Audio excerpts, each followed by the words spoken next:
उड़ीसा के पुरी में स्थित जगन्नाथ जी का मंदिर समस्त दुनिया में प्रसिद्ध है। यह मंदिर हिंदुओं के चारों धाम के तीर्थ में से एक है। कहते हैं मरने से पहले हर हिंदू को चारों धाम की यात्रा करनी चाहिए, इससे मोक्ष की प्राप्ति होती है। जगन्नाथपुरी में भगवान विष्णु के अवतार कृष्ण का मंदिर है जो बहुत विशाल और कई सालों पुराना है। इस मंदिर में लाखों भक्त हर साल दर्शन के लिए जाते हैं। इस जगह का एक मुख्य आकर्षण जगन्नाथपुरी की रथ यात्रा भी है। यह रथ यात्रा किसी त्योहार से कम नहीं होती। इसे पुरी के अलावा देश व विदेश के कई हिस्सों में भी निकाली जाती है। तो आइए जानते हैं जगन्नाथपुरी रथ यात्रा कब निकाली जाती है। जगन्नाथ जी की रथ यात्रा हर साल आषाढ़ मास के शुक्ल पक्ष के दूसरे दिन निकाली जाती है। रथ यात्रा का महोत्सव 10 दिन का होता है जो शुक्ल पक्ष की 11 के दिन समाप्त होता है। इस दौरान पुरी में लाखों लोगों की संख्या में लोग पहुंचते हैं और इस महा आयोजन का हिस्सा बनते हैं।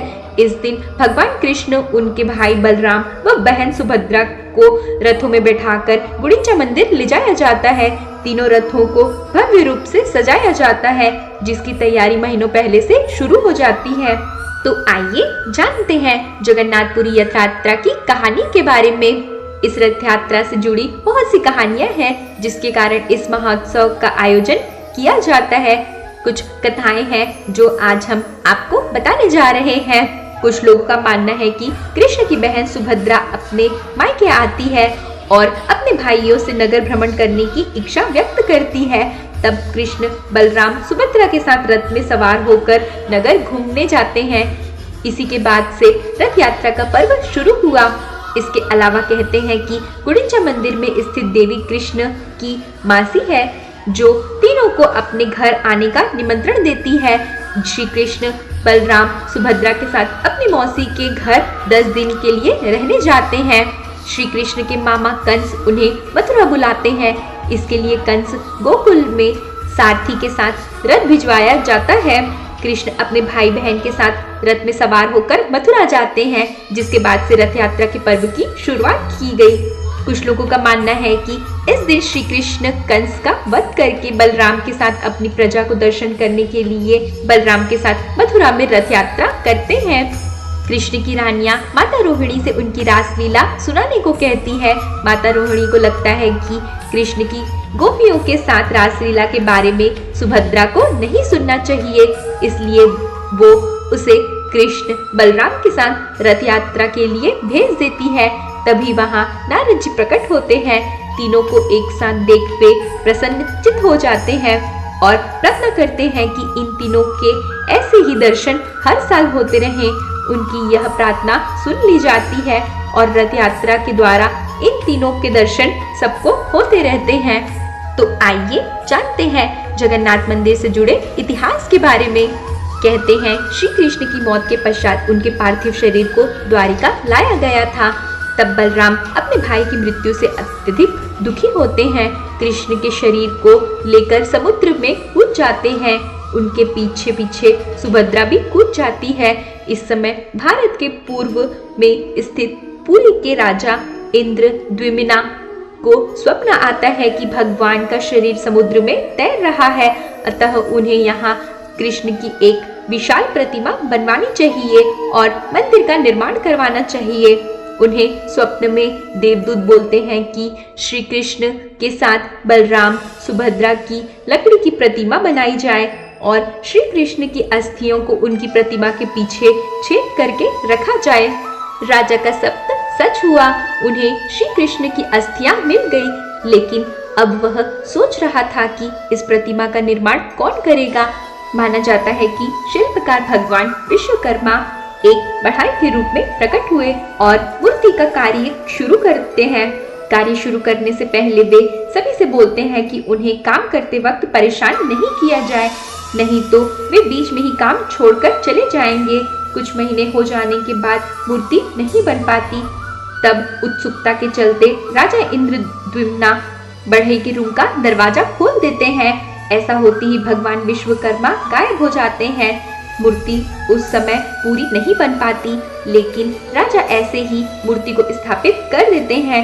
वो सबसे पहले मूर्ति के पीछे भगवान श्री कृष्ण की अस्थियां रखते हैं और फिर मंदिर में विराजमान कर देते हैं। एक राजसी जुलूस 3 विशाल रथों में भगवान श्री कृष्ण, बलराम और सुभद्रा का हर साल मूर्तियों के साथ निकाला जाता है। भगवान कृष्ण, बलराम और सुभद्रा की प्रतिमा हर 12 साल के बाद बदली जाती है। जो नई प्रतिमा रहती है वह भी पूरी बनी हुई नहीं रहती। जगन्नाथपुरी का यह मंदिर इकलौता ऐसा मंदिर है जहाँ 3 भाई बहन की प्रतिमा एक साथ है और उनकी पूजा अर्चना भी की जाती है। तो आइए जानते हैं जगन्नाथपुरी की रथ यात्रा के बारे में। जगन्नाथपुरी के रथ का निर्माण अक्षय तृतीया के दिन से शुरू हो जाता है।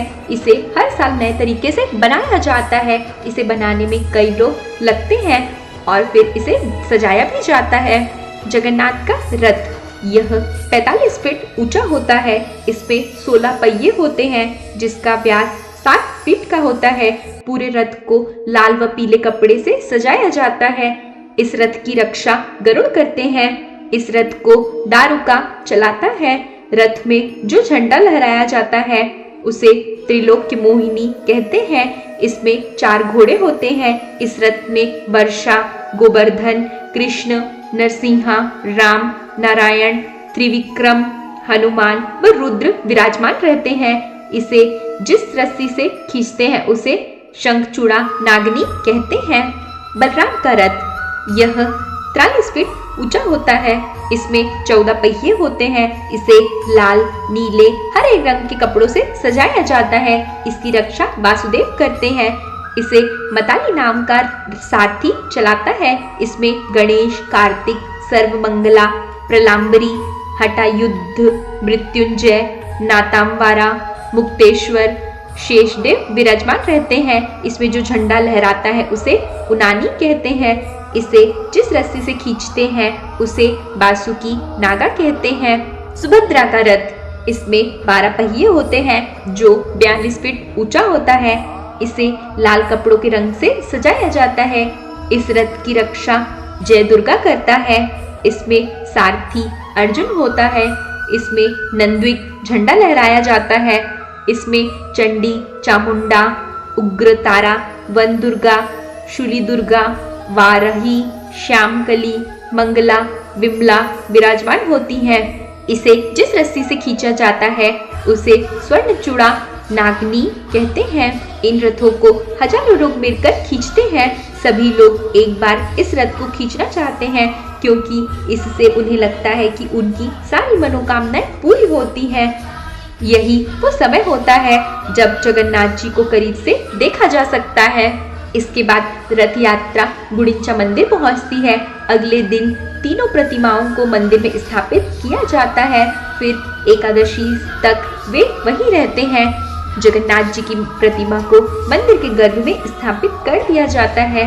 साल में एक बार ही एक प्रतिमा को उनकी जगह से उठाया जाता है। रथ यात्रा का आयोजन देश विदेश के कई हिस्सों में होता है। भारत देश के कई मंदिरों में कृष्ण जी की प्रतिमा को नगर भ्रमण के लिए निकाला जाता है। विदेश में इस्कॉन मंदिर के द्वारा रथ यात्रा का आयोजन होता है। 100 से भी ज्यादा विदेशी शहरों में इनका आयोजन किया जाता है, जिसमें से मुख्य Dublin, London, Melbourne, Paris, New York, Singapore, Toronto, Malaysia, California आदि हैं। इसके अलावा बांग्लादेश में रथ यात्रा का बहुत बड़ा आयोजन होता है जो एक त्योहार की तरह मनाया जाता है। तो आज हमने रथ यात्रा से जुड़ी कई रहस्यमयी बातों के बारे में चर्चा की।